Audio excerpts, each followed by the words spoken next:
Hello, and welcome to Theatre Bites, essential theatre knowledge in minutes.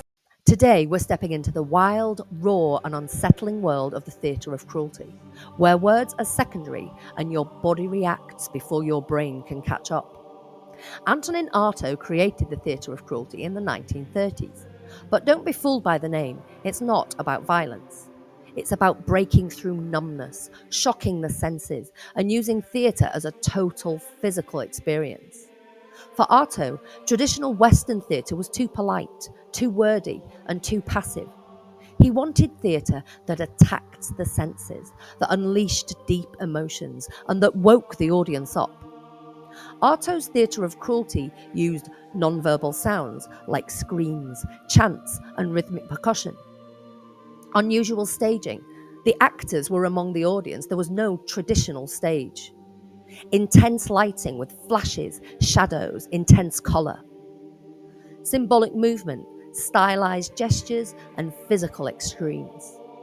And sensory overload, sound, light, movement hitting all at once. It was about going beyond language, speaking directly to the audience's nervous system. Artaud was influenced by ritual and myth, especially non-Western performance forms like Balinese drama. He was also inspired by surrealism and dreams, by breaking logic and linear storytelling. He also had mental health struggles. He believed theatre could tap into chaos and release it. Theatre of Cruelty wasn't about nice stories. It was about purging the soul through shock, like a ritual cleansing. Though Artaud only staged a few productions, his ideas influenced generations of theatre makers like Grotowski and the Poor Theatre and Brook, and experimental companies like the Living Theatre and DV8. You'll see Artaud's fingerprints in physical theatre, immersive experiences, and anything that pushes audience comfort zones. Artaud believed theatre should shock us into feeling alive again. It might not be comfortable, but it's unforgettable.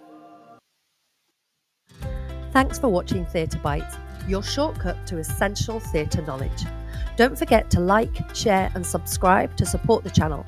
And if there's a topic you'd like me to cover, then leave a comment or suggestion below. I'd love to hear what you would like next. Until then, see you in the next bite.